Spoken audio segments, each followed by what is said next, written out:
Good evening, everyone. Our meeting will begin shortly. Thanks for joining us.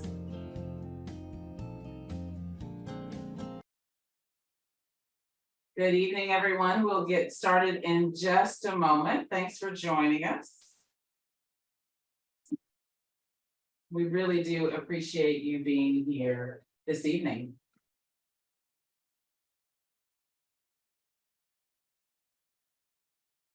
So, hello and welcome, everyone. I am Sharonda Robinson, and I have the great joy of being your host or moderator for this evening. Welcome to our first annual update of the 183 North Mobility Project. I don't know about you, but it's hard for me to believe that it's been a little over a year since we started construction on the project. So happy anniversary. And thank you so much for joining us this evening. I'm also joined by Larissa Davila, who is going to lead our Spanish interpretation for tonight's meeting. She's my Spanish language co-host. Welcome back, Larissa. It's always a pleasure to work with you. Likewise, Sharon, I'm very happy to be here with the community as well. Thank you. So, Larissa, do you want to go ahead and give us instruction in Spanish? We're going to be opening up a room for those who need Spanish interpretation. Absolutely. Bienvenidos el día de hoy, todas las personas que nos acompañan en el idioma español. Mi nombre es Larissa Dávila y yo seré su intérprete en español. Para las personas que nos acompañan desde una computadora personal o una computadora de escritorio, pueden en la parte inferior de su pantalla, en unos momentos van a ver el icono de un mundo. Pueden seleccionar ese icono y seleccionar el idioma español. Si nos están acompañando desde un celular o desde una tableta, en la parte superior de su pantalla hay 3 puntitos, pueden seleccionarlos ahí, van a Language Interpretation y seleccionan el idioma español y en unos momentos los estaré esperando en el salón virtual de español para que oigamos toda la información en interpretación simultánea. Muchas gracias. Thank you, Sharonda. Muchas gracias. So we have a full agenda tonight, full of good information. And the focus of tonight is to update you on the 183 North Mobility Project and allow you to ask questions and provide feedback. So tonight we're going to talk about the purpose of tonight's meeting. You're going to learn a little bit more about all of the partners that are involved in bringing this project to fruition. We'll discuss the project overview and benefits. You'll hear from one of our project leads and the project schedule, which I know everyone is interested in. And then we'll do a little bit of a retrospective and talk about what we've accomplished in 2022. And then we will do a look ahead in terms of what we are planning for and working on in 2023. And of course, we want you to know how to contact us with your questions. And we're going to do some Q&A at the end of the meeting. So make sure that you stick around for that. So we'll go to the next slide. Then I can share a little bit about the purpose of tonight's meeting. We're really here to make sure that we inform and educate everyone about the project. And of course, we want to answer questions. And the format is really simple tonight. We'll go through the presentation and then we will open it up at the end for Q&A. We want to inform you of the project progress and answer the questions you may have. And then your comments and questions will really help us improve and inform the process that we take.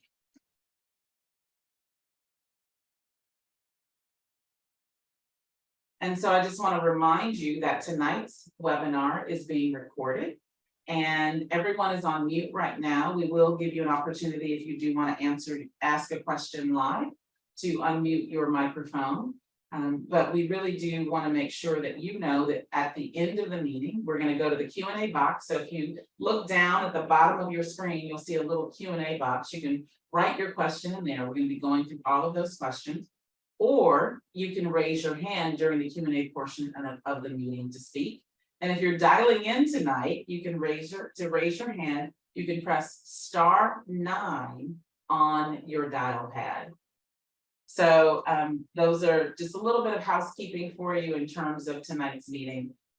So the 183 North Mobility Project is a transportation project that aims to improve mobility, reduce congestion, and provide more reliable travel times for transit and emergency responders. If you could go to the next slide, please. And I want to talk about our groundbreaking. So a little bit over a year ago, we broke ground on 183 North. And instead of a traditional roadway groundbreaking, the Mobility Authority wanted to embrace local heroes and sheroes that we deemed community cultivators that nurture our community and help it thrive. So for this event, and you're going to see a video in just a moment, we celebrated educators and staff at 5 schools along the corridor with a ceremonial tree planting and dedication. And I think we have a video to show you.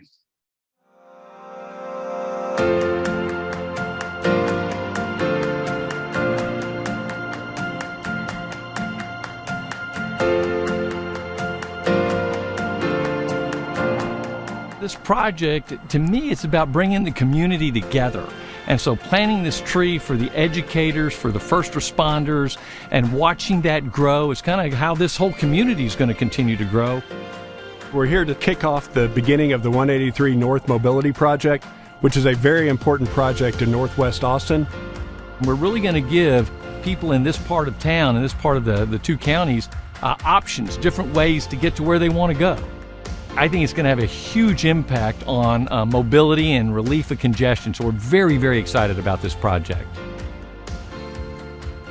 We are excited to embark on the 183 North Mobility Project to further our mission and bring improvements to Northwest Austin.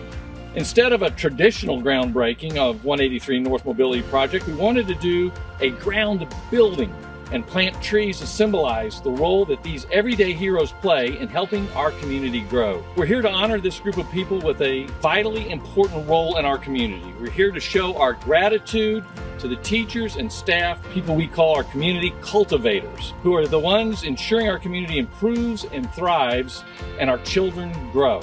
Our community is growing. And with that growth, traffic congestion along 183 between SH 45 North and Mopac is growing too. The 183 North Mobility Project aims to improve mobility, reduce congestion, and provide more reliable travel times for transit and emergency responders along the 9-mile stretch of US 183 between SH 45 and Mopac. 183 North Mobility Project includes the construction of 2 express lanes in each direction, along with the addition of a general purpose lane in each direction to bring the total number of lanes to 4 each. The project also aims to improve bicyclist and pedestrian mobility along the corridor with new ADA compliant sidewalks as well as shared use paths. It's about cultivating improvements on and off the road that help us thrive and move together. The tree we're planting together today represents our community here in Northwest Austin. Each of our roles in planning represents our shared responsibility. It's a reminder of the partnership needed to sow seeds of a community through the 183 North Mobility Project and help this region thrive. We have help today from an esteemed nursery along the 183 North Mobility Project corridor, Moon Valley Nursery. Now, in order to recognize the incredible work of Grisham Middle School teachers and staff, the Mobility Authority would like to thank Principal Amanda Cerno Castro and the Round Rock Independent School District for allowing us to plant this tree so that educators and students can watch it grow. If you think in terms of a year, plant a seed. If you think in terms of 10 years, plant trees. In terms of 100 years, teach people. Thank you to the Mobility Authority for beautifying our school with this wonderful tree that will be enjoyed by many generations of Grizzlies to come. We're so thankful to be here today and put the focus on those that truly deserve it. The Mobility Authority is part of this community, and we have a vested interest in helping it blossom for us and for our children. We're with you every step of the way.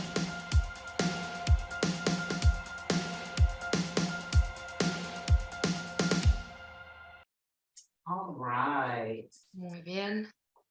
That was so exciting to see and to remember back in the day when we did our groundbreaking, which was a non-traditional groundbreaking. I hope you enjoyed that.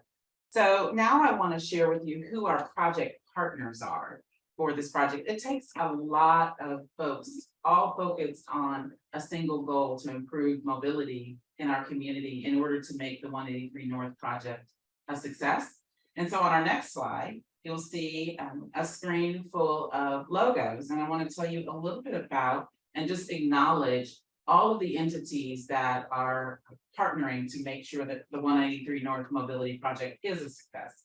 The Central Texas Regional Mobility Authority, the Texas Department of Transportation, the City of Austin, and the counties of Travis County and Williamson County are all working together, along with CAMPO, our regional planning organization, Capital Metro, with oversight by the U.S. Department of Transportation. And there's also coordination between the Texas Commission on Environmental Quality and the U.S. Fish and Wildlife Services. So a bunch of great folks who are all working together. And the folks who are building the project, Great Hills Constructors, or GHC for short, you'll hear that. GHC is the contractor tasked with building the 183 North Mobility Project by the project's owner, the Central Texas Regional Mobility Authority. And GHC is a joint venture between Archer Western Contractors and SUNT. So congratulations to all of these partners working together to implement sustainable transportation options that enhance the quality of life and economic vitality in Central Texas. And GHC, of which our team is a part of, is proud to be a part of that mission with the 183 North Mobility Project. So next, we're going to have a project overview. So without further delay, I want to introduce to you someone who can provide the most in-depth information on the 183 North Mobility Project. Yes. Our project director, who is Pat Plenicky with Great Hills Constructors. Welcome, Pat. I want to turn it over to you now. Dan. Thank you, Sharonda. Good evening, everyone. Thank you for joining us this evening. My name is Pat Plenicky. I'm the project director for the 183 North Mobility Project. I lead our team of GHC to build the project for our partners and also you, the community. Next slide. So let's talk about the purpose of the project. This slide's got a lot of information on it, but I want to kind of break it down for you. Traffic congestion along the 183 corridor between SH45 North to the north side and to MOPAC is a major concern and is only predicted to increase in the coming years. This congestion not only has an economic impact to the tune of about $30 million, but it also impacts the quality of life for commuters, residents, and most importantly, reduces reliable travel times for our transit vehicles and our emergency responders. The 183 Mobility Project is a transportation project that aims to improve mobility, reduce congestion, and provide more reliable travel times for our transit and our responders. Now let's talk a little bit about the limits of the project. You saw a little bit of this in the video before, but the project limits go from SH45 down to MOPAC Loop 1 interchange. As was mentioned before, this corridor is about 9 miles long. And if I could direct your attention to the box on the left, this shows you how the 183 corridor joins the MOPAC portion of the project itself. You can see there's movement from 183 to MOPAC. This is accomplished with a large new bridge structure, and I'll talk about that a little bit more in a minute. This project total cost is about $612 million, and our construction is currently in progress. All right, next slide. So some project highlights. We're building on both tolled and non-tolled lanes.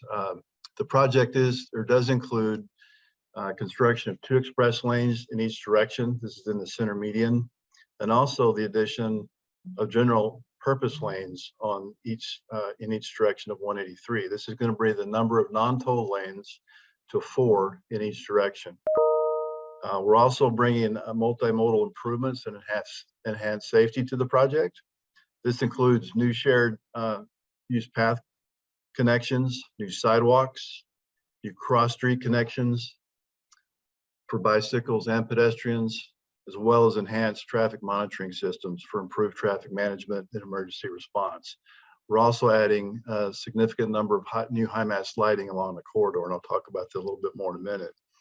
And finally, we're addressing a mobility solution for the travel between 183 and MOPAC, and we're doing that by adding operational improvements to southbound MOPAC, as well as the express lane connectors that will be a direct connection between 183 and MOPAC itself. All right, next slide. So this is a really good graphic that shows you where we are today. The top portion of this is existing traffic. You can see what we have out there today, 3 lanes in each direction on 183 and 3 lanes on the frontage road. But if we go down to the bottom part of this graphic, the future, you can see what it's going to look like. You'll have your 2 new express lanes in the center portion going both directions, as well as that 4th general purpose lane on the outsides in each direction. And then if you look to the outside of this graphic, you can see where it depicts the sidewalk construction for the entire length of the corridor. All right, next slide. So this is where I want to talk a little bit more about how 183 interacts with MOPAC. As you can see in the green lines above, that shows you the movement from 183 to MOPAC. Now that's accomplished by it's called a collector distributor bridge, where there's 2 options. One option is to take 183 express lanes to MOPAC express lanes. The other option is to take 183 to southbound MOPAC that is non-tolled. This will actually touch down on the frontage road itself. You can see there at the cross streets that represent Steck and Spicewood Springs. That kind of gives you a perspective of where this structure touches down and how the traffic movement will occur in that area. So you'll have an exit to Spicewood Springs Road, as well as an exit north of Far West Boulevard. All right, let's talk about benefits to the community. I talked about this a little bit earlier. As I mentioned, we're going to increase mobility in the corridor, as well as improve response times. This is going to make quite a good difference as far as the project goes. Safe connectivity for pedestrians throughout the corridor. This again will be accomplished with our sidewalks that will be installed on both sides of the road, or in each direction, north and southbound, I should say, with ADA compliant sidewalks. Also, bicycle lanes at specific intersections, as well as better visibility. Now this is going to be accomplished by adding about 568 LED lights from our high-mast lighting, as well as improving the concrete surface for a smooth and more quieter ride by using next generation concrete surface grinding. Okay, let's talk about the project schedule. So in 2021, this is a design build project. So in 2021, we began doing the design work for the project, in addition to contracting our materials and our subcontractors. So in 2021, we started our design work. That took us into 2022. We've completed the majority of our design work in 2022. And then we're able to begin some construction, as a lot of you have seen out there, which we're currently doing. So coming up in 2023 and 2024, those are a couple of big years of construction as we continue to build the project through those 2 years into 2025. And then in the last part of this schedule of 25 and 26, that's when the project will open up. All right, next slide. So I want to talk to you a little bit about our phasing for the project, what we're currently doing. So phase 1 is where we currently are, as we're currently working in the center median, constructing those new express lanes. We're moving earthwork, we're installing storm sewer drainage pipe, we're putting road base down, as well as widening the bridges on the inside. If you look to the outside, you can see that we're says work zone, that work is representing the sidewalk and the new driveway work that we're also doing concurrently in this first phase, phase one. So when we finish phase one and go into phase two, you can now see the traffic is running in those new, in the center part of what we just previously constructed. And you can also see on the outsides of the main lanes, we're constructing the fourth general purpose lane in each direction in this phase. There'll be a lot of retaining walls related to that work, as well as bridge widenings going on there. And we should essentially, for the most part, have the sidewalk work completed by then. There may be a little work going on at that point in time as well, but not as much. All right, so if we go to the next slide, we'll look at MOPAC. Now this is a little bit reverse of what we've done on 183. So in phase one in MOPAC, we construct the outside widenings first to allow us to have additional room in the middle. And then that's where phase two will come into play. Phase two is where we construct the portion of the flyover structure that will touch down in the center of MOPAC itself. As you can see, it's quite a large structure. And so we need the room to get that put in place, is why we have the project phase this way. All right. So let's talk a little bit about what we accomplished last year. All right, we're approximately 25% completed at this point. As I mentioned earlier, we have completed the majority of the step one or phase one of the next generation concrete surfacing on the existing main lanes. That work is being done in phases.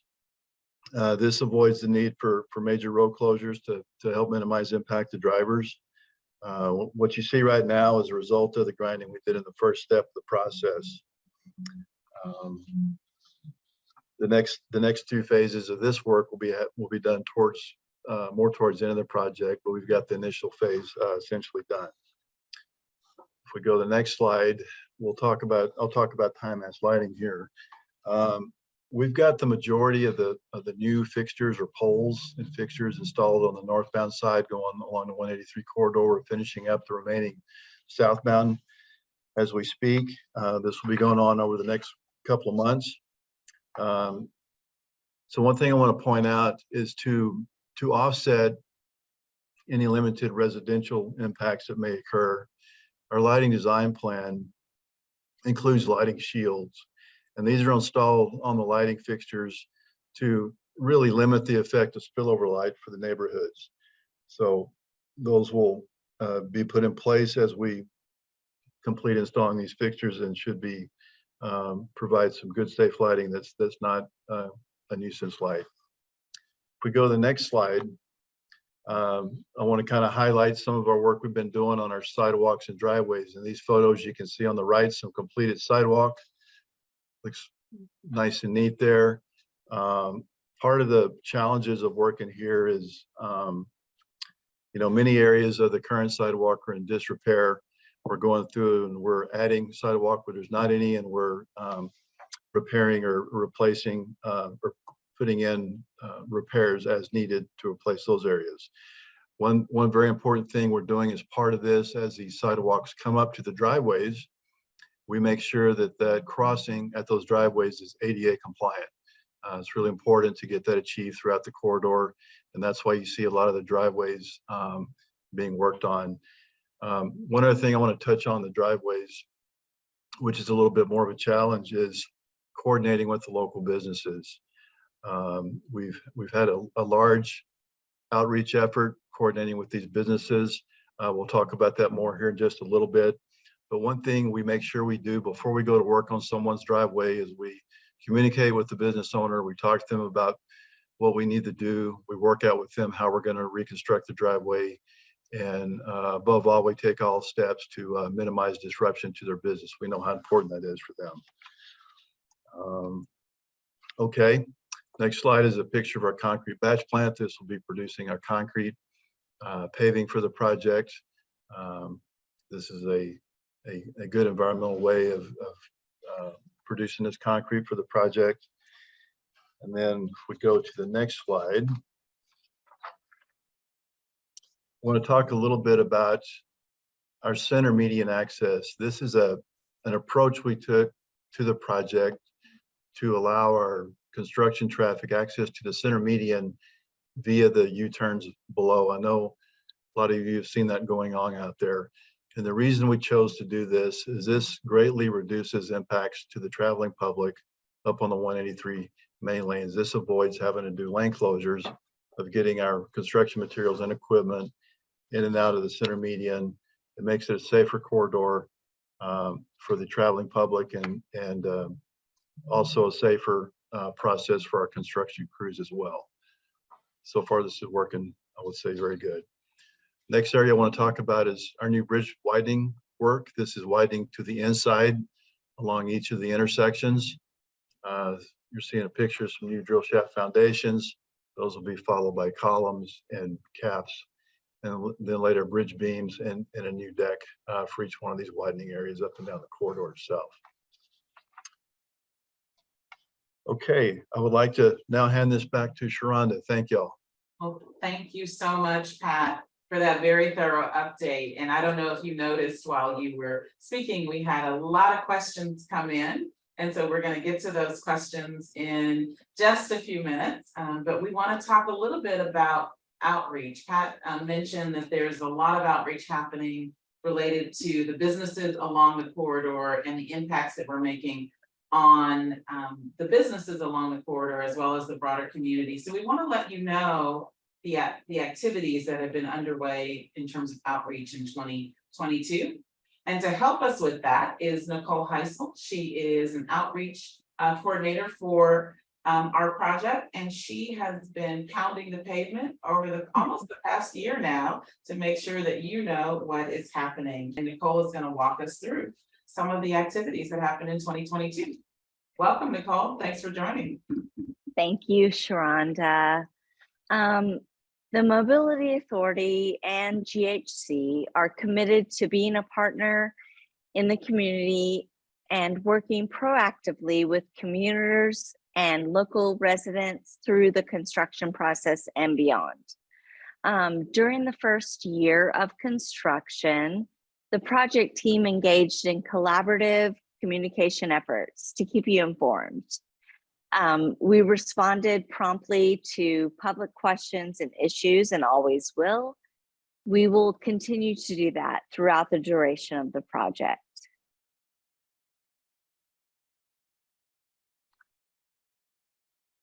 To make sure the community was informed about construction coming in early 2022, we utilized paid media buys that included newspaper ads and coverage, a billboard, a big one, and radio placements. We also continually post new news releases to our project website and our media list, and throughout the year as needed, so watch for those.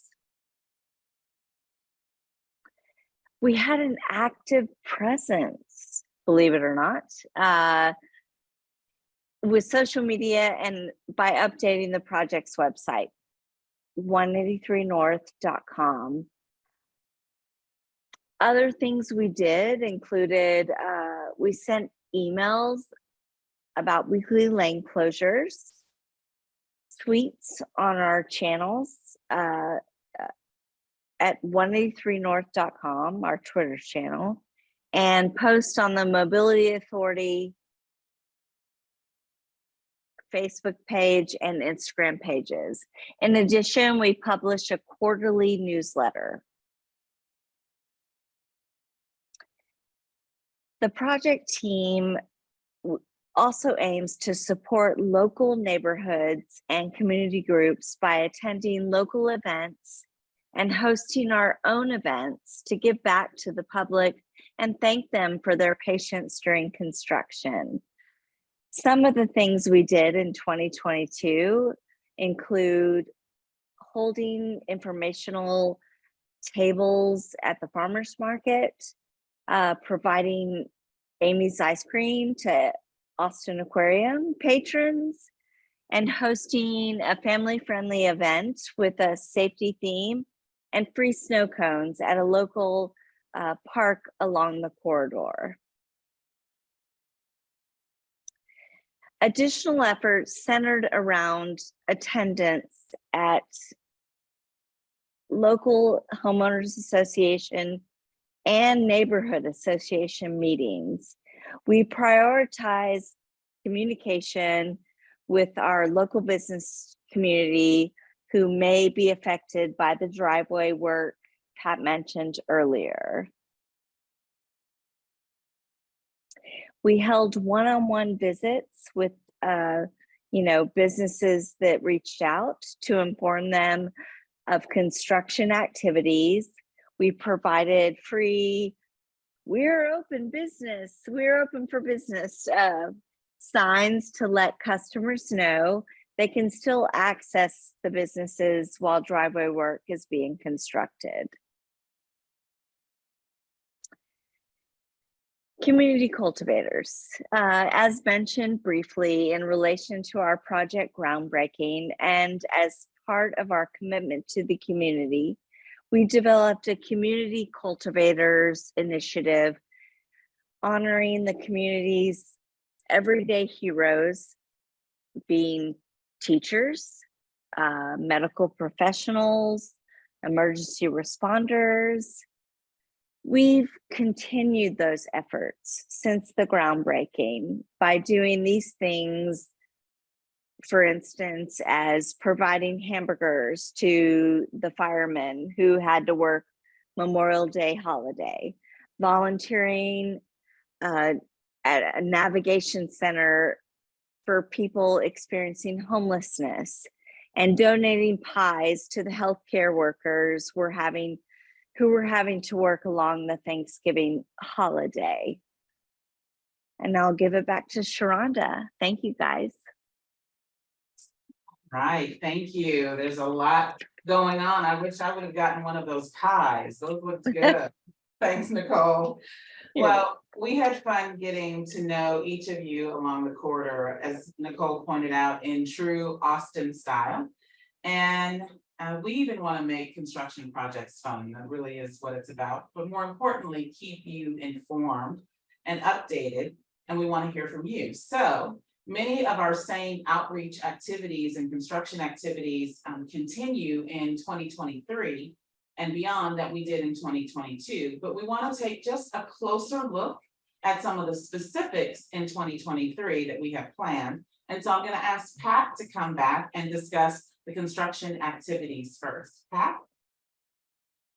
Thank you, Sharonda. Yeah, I'm excited to talk about what's coming up here this year and in the next year or so. We began work on our largest bridge on the project, the flyover structure. You can see a picture there of the new column on the right and a column on the left that's currently being formed. And in fact, it now has concrete in it, I'm proud to say. You can see the height of those columns, which kind of gives you an idea of the height of this new structure. So we'll continue work on that structure going forward. We're also advancing our storm sewer drainage work in different areas of the project.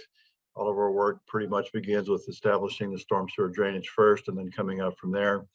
We'll also continue work on our bridge widenings in the center, getting those, pushing those forward as well. And then before long, you'll start to see work happening on the retaining walls, which is on the outside of 183, as well as some areas in MOPAC. This enables us to get our general purpose lanes in. Here's a picture of some of our new storm sewer drainage work in place. You can see it's fairly deep there in the ground. It varies at different elevations below ground, depending on where we're working. Once the storm sewer pipes in, then we start placing our road base and our pavement sections beyond that. And we also have quite a bit of work to do with the IETS communications throughout the corridor of the projects as well. All right. So those are some major activities we have coming up. You'll see us continuing to work on 183 as well as MOPAC as we progress our way through the project and as well as along the frontage roads doing our sidewalk and our driveway work. All right, I'll turn it back over to our communication team to talk about our public outreach plans for 2023.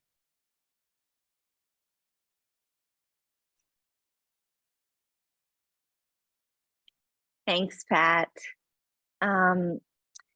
In 2023 and beyond, our plan is to continue what we started in 2022 with hosting and attending events, volunteering, and finding ways we can give back to the community and offering meetings as needed to inform the community of construction activities. Reach out if you want us to table at your event. We're always here. Present to your homeowners association meeting, or if you have questions. So also I want to mention, you can help us understand how we did in communicating information in 2022 by taking our survey. We will post a link to the survey in the chat. You can take it sometime after the meeting this evening or before April 1st, which is when the survey closes.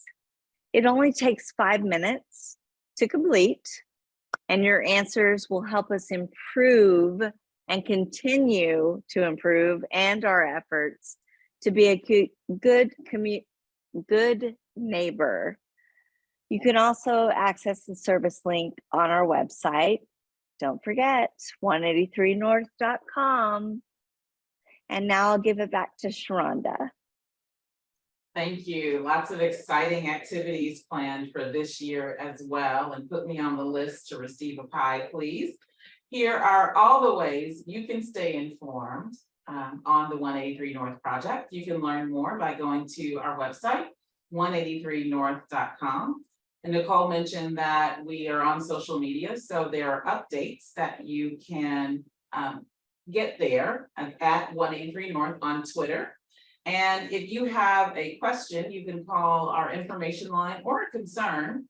And that number is 866, you see it on your screen, 866-223-8044. So you want to sign up on our website to get lane closure notifications and other key developments, as well as our newsletter. There's a great newsletter that comes out that gives all the updates on the 183 North project. And you can also follow us on social media. So I think we're ready for questions for tonight. And thank you all for staying with us. We hope that that update was helpful to you, and we're going to get to your questions. I have been taking notes on the questions that you are putting in the Q&A box down at the bottom of your screen. You can continue to do that. You can also raise your hand and we will unmute you and you'll be able to ask your question live tonight. And so I want to make sure that you all also know that although you've heard from Pat and Nicole, there are a couple of other folks that are available from the Mobility Authority to answer questions this evening to help us out. All right, so let's get going. I am going to, I think, do some global questions first, like some of the bigger picture questions, Pat, if that's okay with you. Sure. One question was around what is a collector distributor? And because that's a real industry term. And I think I saw a picture of one back in the slide 40 or something like that, where you were describing the bridge column that was being built. But can you share, for those of us who don't know what that is, what is a collector distributor? Well, that's a fancy name for a bridge, or it could be a ramp. But let me explain a little further. It's essentially it collects traffic from one portion of a main lane or an expressway and takes it to another more efficiently. So when we say the word collector distributor, that in this sense means that traffic as it approaches the flyover bridge, either from 183 or MOPAC, it's either one direction or the other, or I should say southbound 183, traffic will have an opportunity to take a veer on the structure and touch down on the 183 southbound frontage road, thus avoid paying any tolls if they want to continue south by not doing that. That's essentially what it means in this sense. All right, I think you answered that question, as well as why are they important? That was the other part of the question. So they help us move traffic. Thank you for that. So now I want to ask a question about the impact of this project. There's a question about, does this project impact the city of Cedar Park, and if so, how? So again, more global question about just the impact of the project. So is Cedar Park a part of this project or not? You know, the North project limits, of course, just go a little bit past SH 45. And I think that may be the part of the limits of Cedar Park, but not very much. We're really located more south of that. But I expect that traffic coming through and from Cedar Park going south certainly will be impacted, I would say in a good way, because the ability to maneuver through the corridor is going to be a lot better. Absolutely. Thank you for that answer. So another kind of more global question about the project. Someone did ask if the meeting was being recorded, and I responded back to them, yes, it is being recorded, and it will be available on the website 183north.com. So just so you know that. Let's talk a little bit about speed. There are a couple questions here about speed. And so folks are wondering, like, how fast you can go on the newly built facility, and is there going to be a difference in speed between the main lanes and the tolled lanes? Any insight you can give us on the speed of the new facility? I believe the speed limit is going to be the same as what we currently have on MoPac. I may have to go back and relook at that, and we can post that later, but I believe that's currently what we have. Okay. All right, that we will get a specific answer, but thank you for that. So are the main lanes going to be faster than the I guess the frontage roads? Is there going to be a difference in speed, you think? Yeah, the main lanes will certainly be faster than the frontage roads. Okay. And then of course, with the addition of the general purpose lanes and the ability of traffic moving faster, that is going to help, absolutely going to help the flow of traffic in each direction. Okay, perfect. So let's talk now about sidewalks and bicycle lanes. There are a couple of questions about sidewalks and bicycle lanes. And, you know, I think we're building sidewalks all along the corridor. So can you tell us a little more about bike lanes and how the bike lanes are going to be built along the corridor, if we are going to have bike lanes along the corridor? We're not going to have bike lanes along the corridor. It's going to be sidewalk improvements up and down the entire corridor. There will be bike lanes, dedicated bike lanes at each intersection where the bicycles need to cross through the intersection. We will have dedicated bike lanes in those areas, but along the outsides of frontage roads, those will be for sidewalks. And is there a place where folks can go to understand where those cross streets are for the bicycle lanes?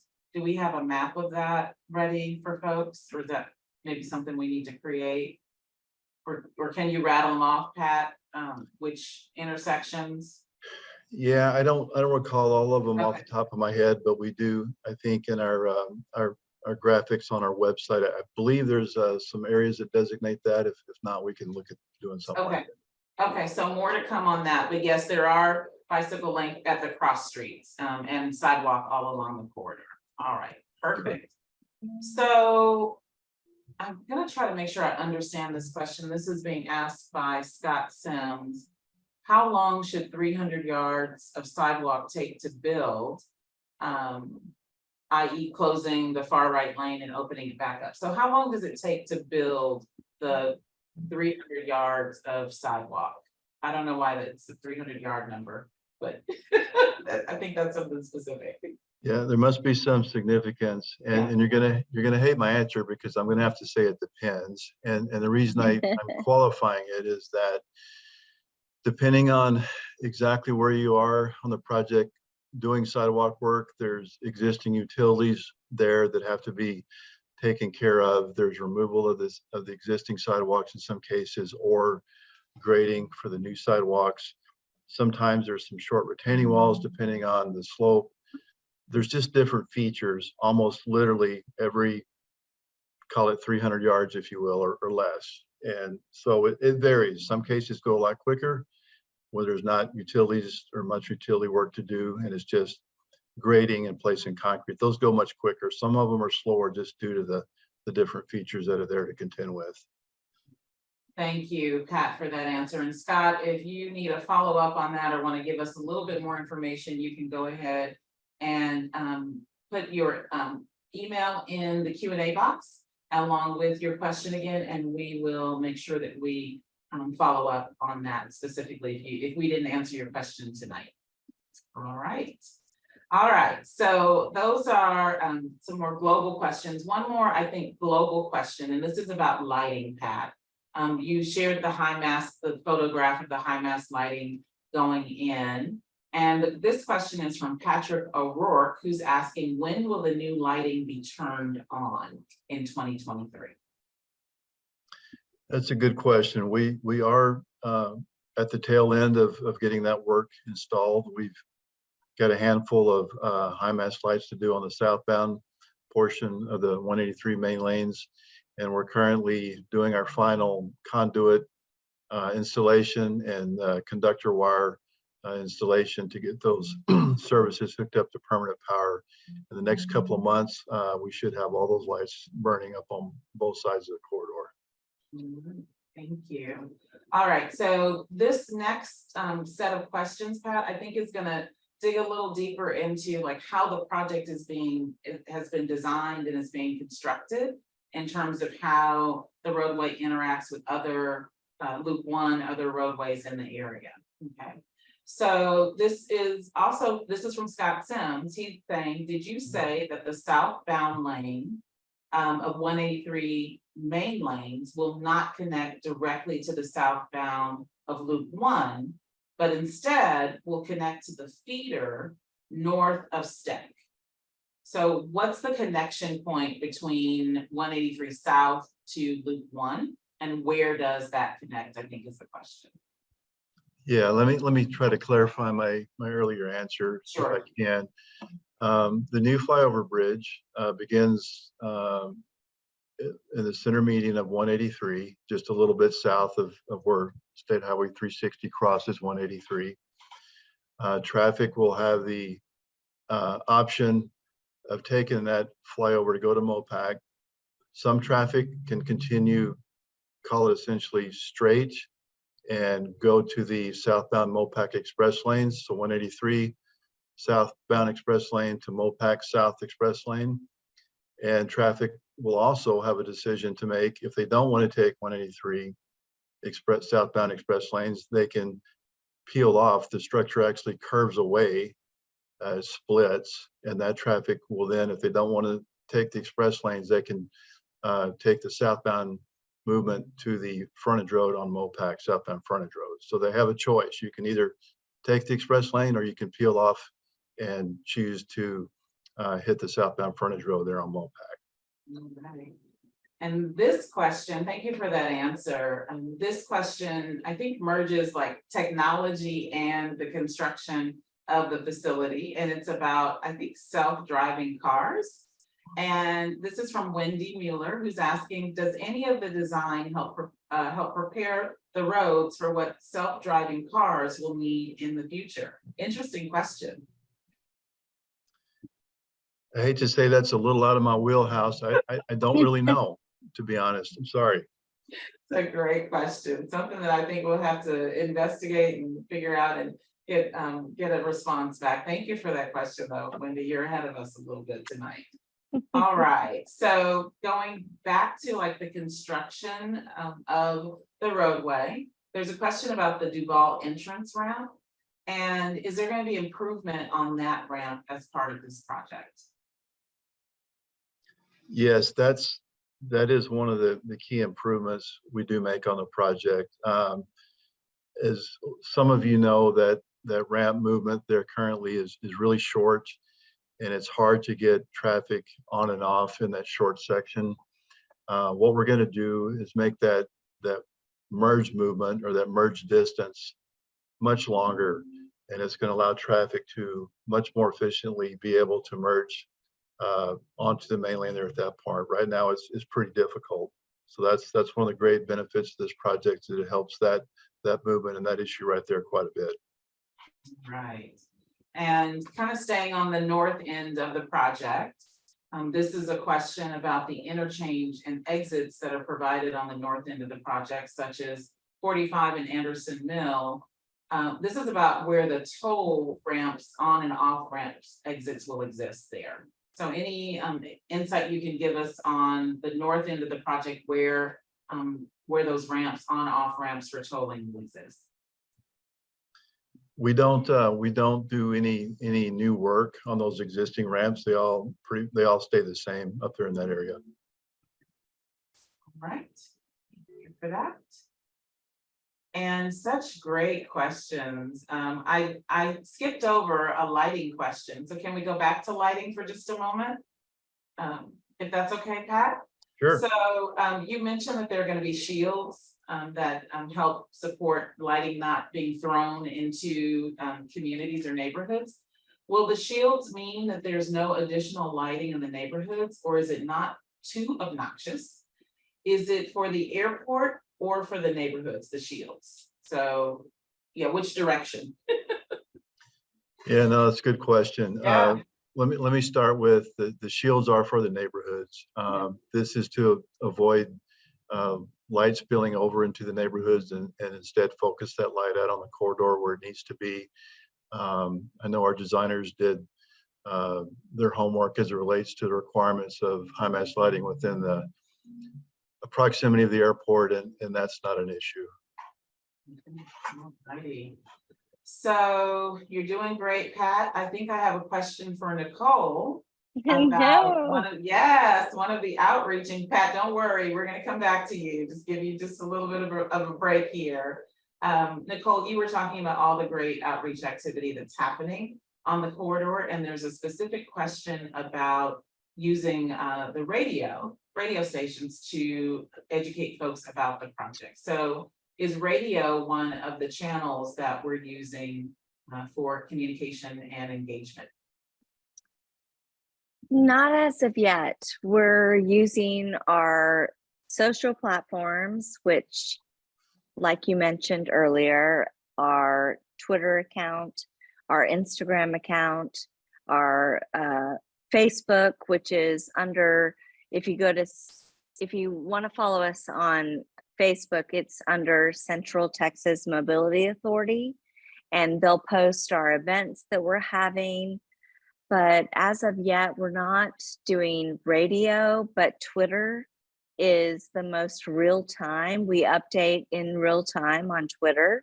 So if there's an accident or a lane closure, you'll see that instantly on Twitter.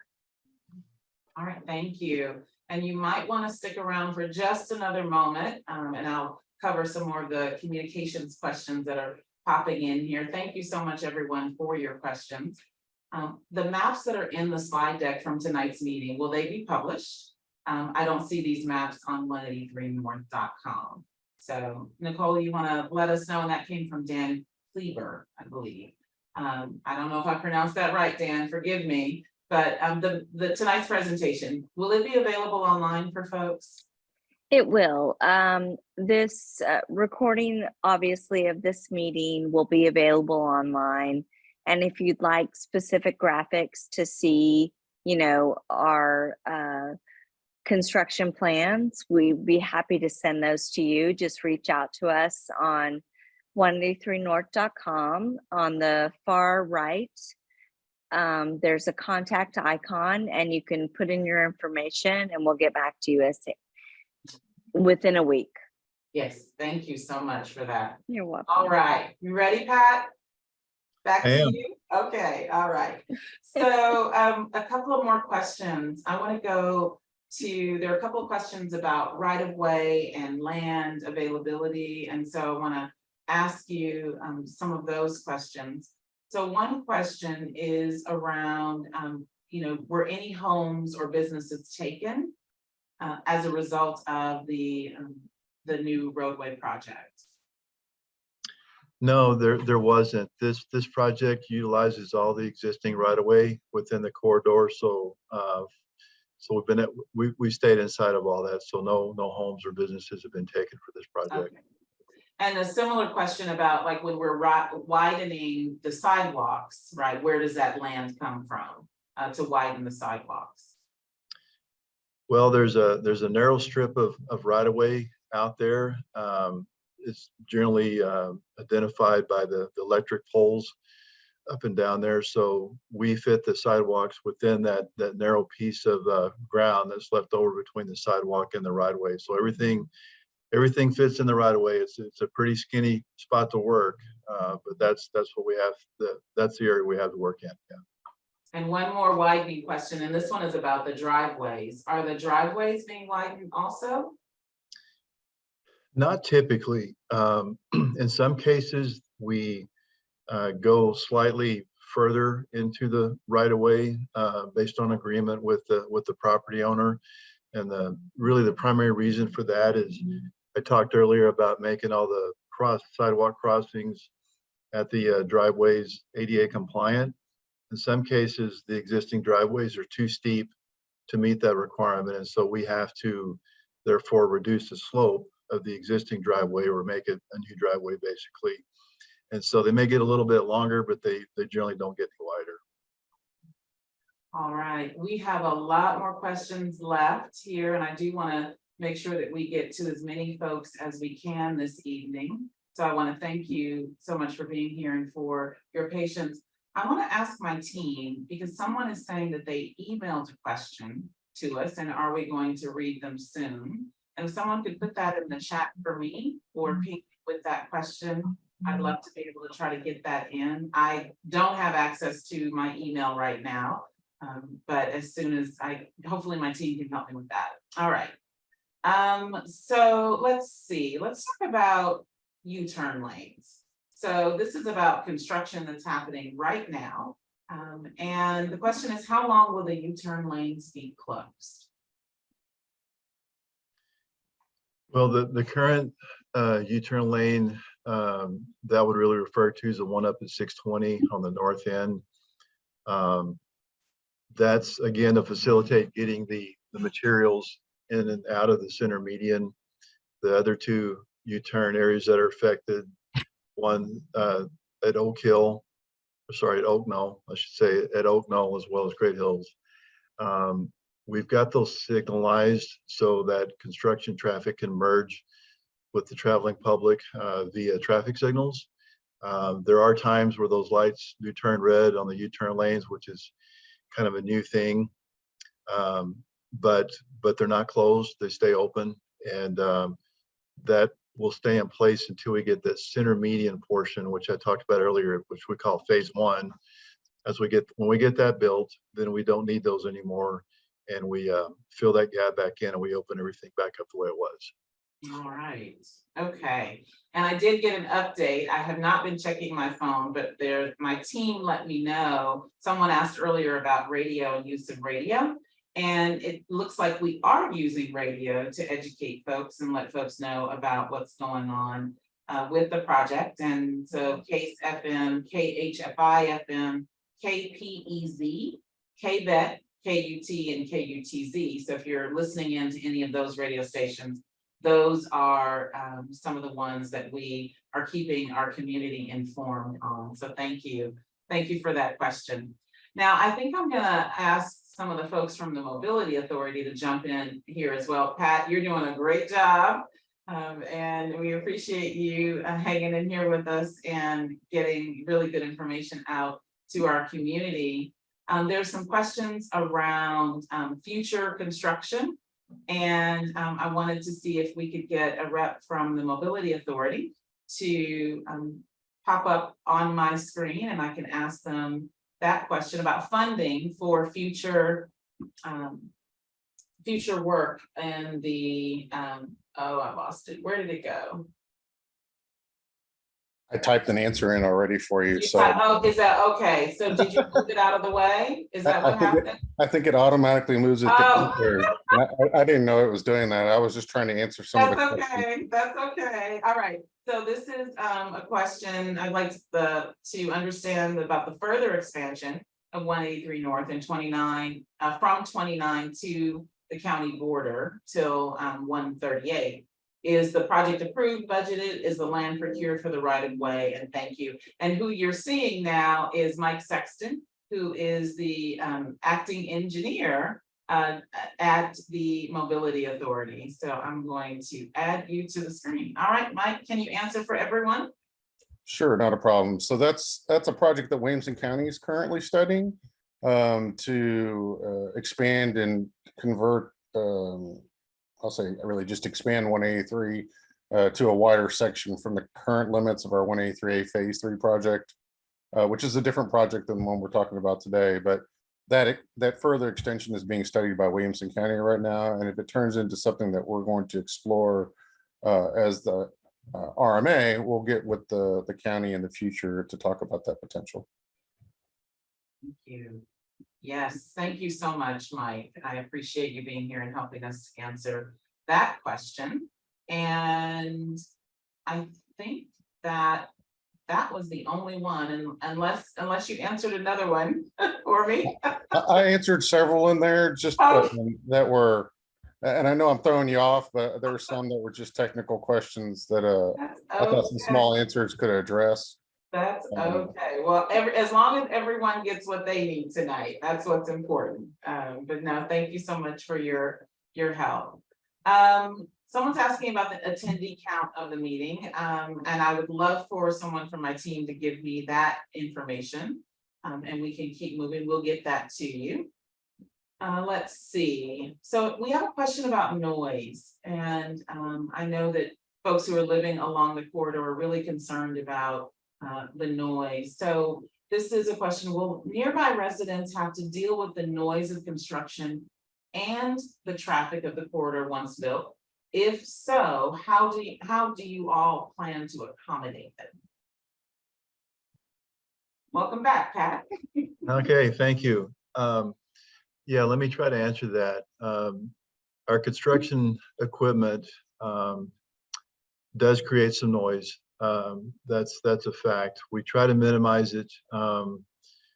With all of our equipment out there has mandated exhaust systems, which are much quieter. There's rules and requirements for the new equipment as we kind of go forward too. That's mandates that we do that. So we have reduced that noise somewhat. What people hear a lot of times though is probably a little bit more irritating is the backup alarms on our equipment. And we've installed lower decibel type alarms on the equipment, loud enough to still be safe, but not as loud as some other models we've seen in the past. So that's a plus to the project. Unfortunately, we do have to do a lot of work here at night, just due to needing to have some maintenance of traffic lane closures, and we have to do that at night, so we avoid disrupting the traffic as little as possible. So I know that could create some problems, but we do our best to try to minimize that as well.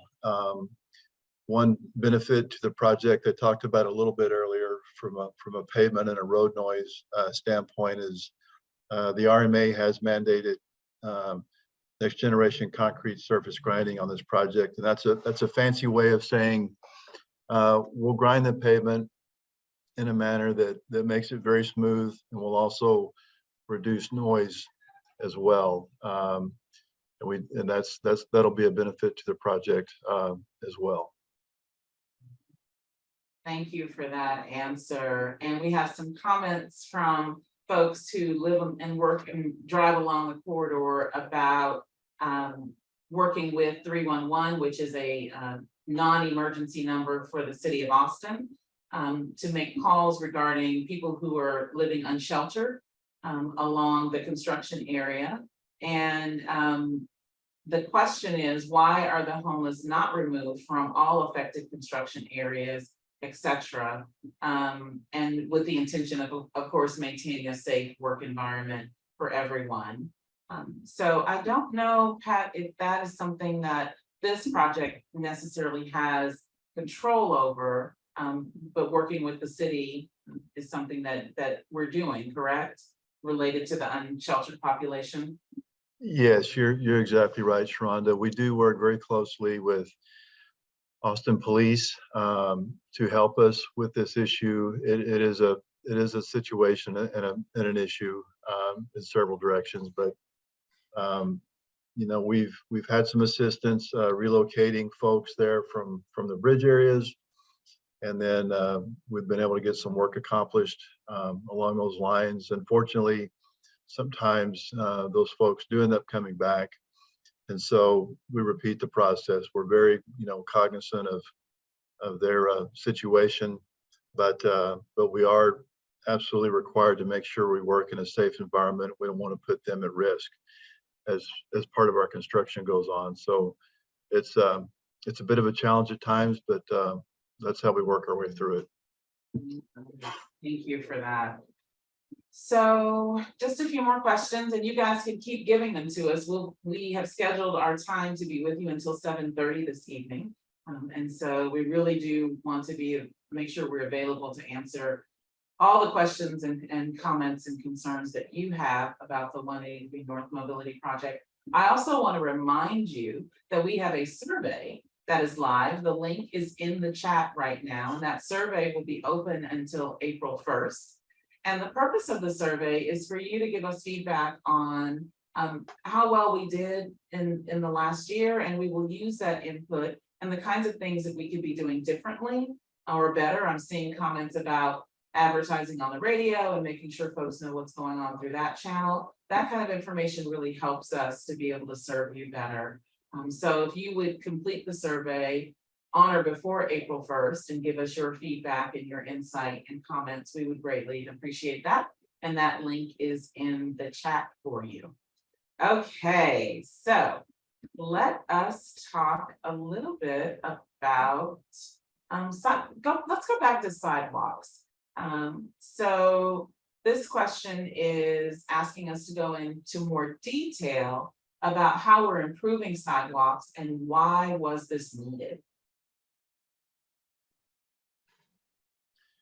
Well, essentially, the easy answer is any place there is a gap out there, we're filling it in. There's a little more to it than that, but essentially, generally in areas where there weren't sidewalks, that typically, in a lot of cases, resulted from just not much room or sloped areas coming in, or just some really tight conditions to work in. So that's our goal, or that's our job, is to basically fill in all those gaps with new sidewalks. So you know, again, as I mentioned earlier, we'll have sidewalk from one end of the project to the other in both directions when we get done. And each area is unique unto itself. There's different circumstances, different situations, different obstacles that come into play literally every 100 foot of the corridor. So what works well in one area that we have to modify for the next area, and we have to do something a little bit different in each one of those. It's quite the challenge, but so far so good. Absolutely.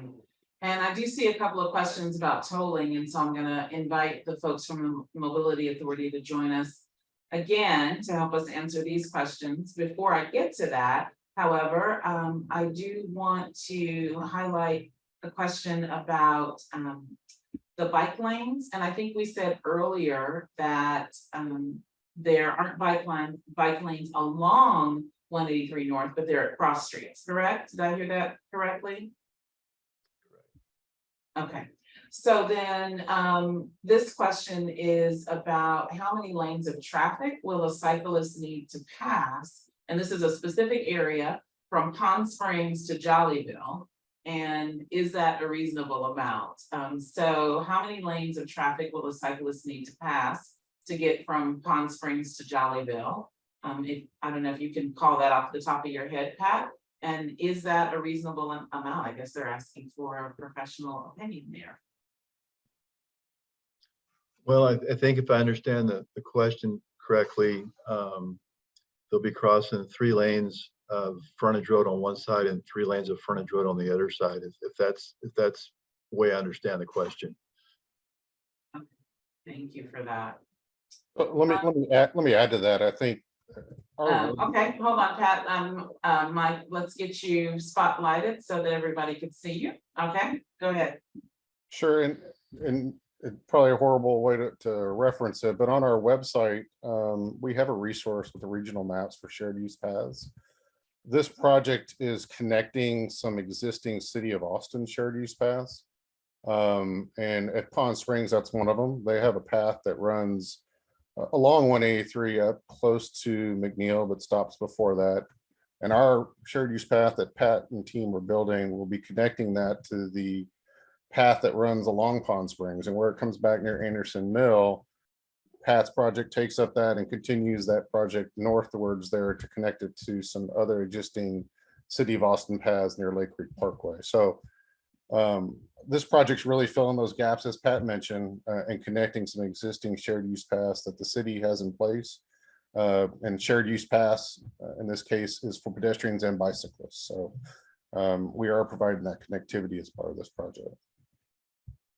That's really exciting to be able to connect the gaps in those paths through this project. Thank you, Mike, for that answer. And hang around because we've got a couple of questions about tolling. And so there's a question that says, when will the 183/620 expressway intersection be complete for both non-tolled and tolled express traffic in all directions? I guess this is more construction. The reason I ask is residential surface streets, Anderson Mill Road, Lake Creek Parkway, etc., are being used as a traffic bypass, rather than use an incomplete expressway intersection. And the surface streets are not designed to support the bypass traffic and is an unsafe condition. So the question is, when will the 183/620 expressway intersection be complete for both non-tolled and tolled express traffic in all directions?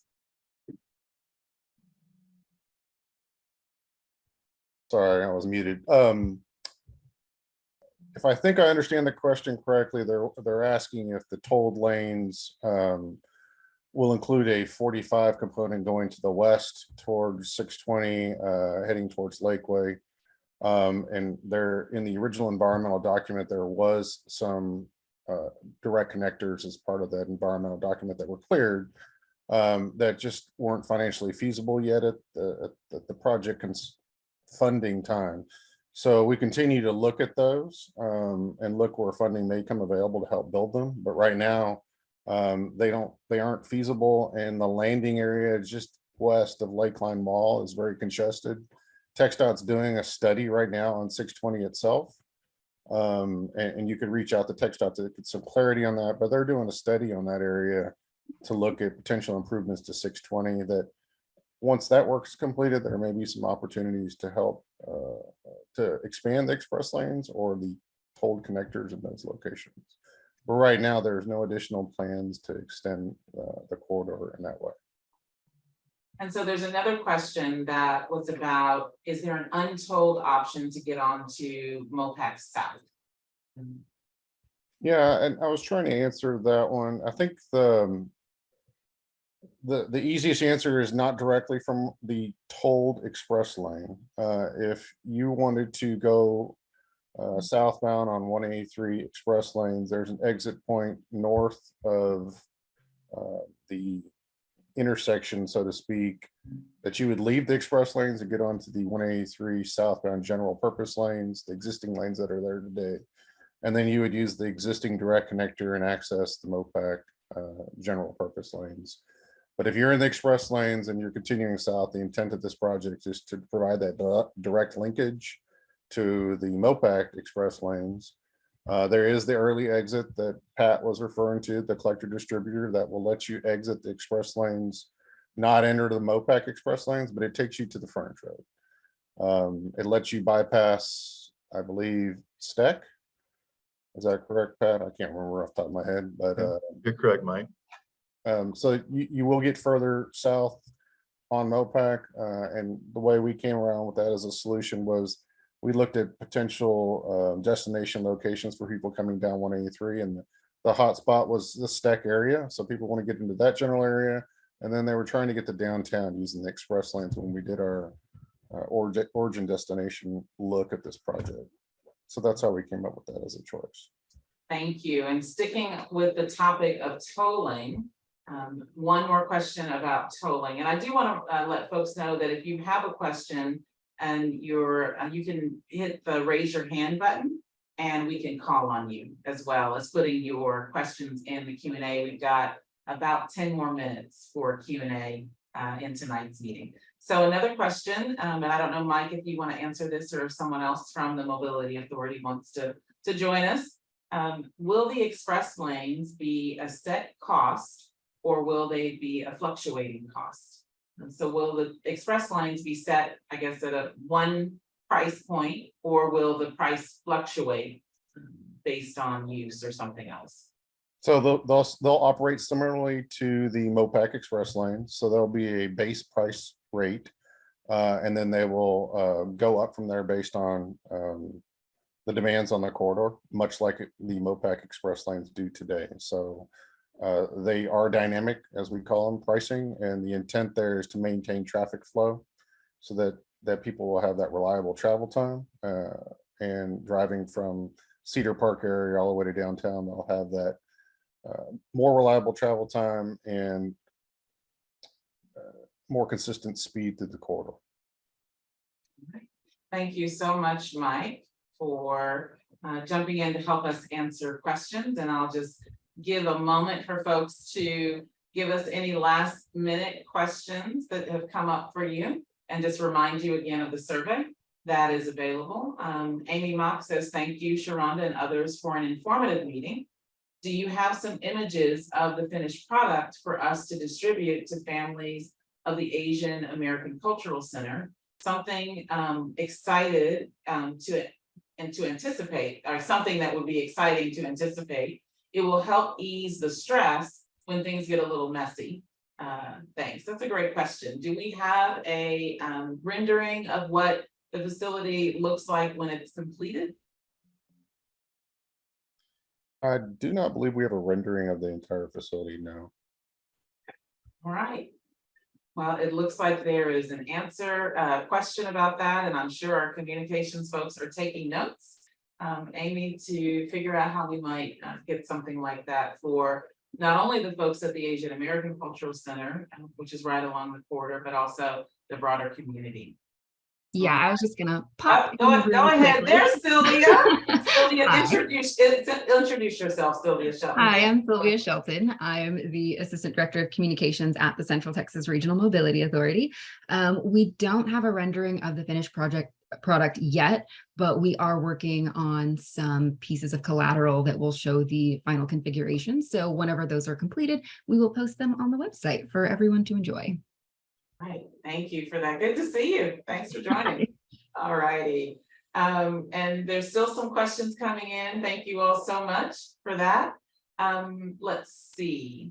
So this is a question about, this is a comment that says, thank you to all, and thank you, Nicole, for taking time to do community outreach. That is so important with a project as big and as important and as important as this. Thank you so much, Hope, for that comment. All right. There's a question. Does the city of Austin, this is from Matthew, does the city of Austin have authority to unilaterally install or manage bike pedestrian infrastructure under 183? If not, when or how does safer infrastructure happen? So a question about who has the authority to install and manage bike and pedestrian infrastructure along 183? And if not, when and how does that safer infrastructure happen? I'll take a stab at that one. Okay, let's get you back up here, Mike. So TxDOT owns the right of way in this corridor. So the city would coordinate with TxDOT on any bike or pedestrian improvements they'd like to implement in the corridor. Ultimately, they would enter in an agreement There wouldn't be a decision by the city just to do it. They coordinate with TxDOT on what they'd like to see out there. And usually there's a partnership between the agencies on what needs to be done and how to do it. All right, gonna give it just a quick pause. Thank you so much, Mike. To see if anybody's typing away to get their last questions in for this evening. All right, I don't see anything popping up. So those are great questions and comments. Thank you all so much for your interest in the project and for your participation in this evening's meeting. We do appreciate you. And I also want to thank Larissa Davila, who is doing the Spanish interpretation for us tonight. Thank you so much. And of course, thank you to Pat Plinicky and Nicole Heisel, as well as Mike Sexton and Sylvia Shelton, who helped with answering questions tonight from the Mobility Authority.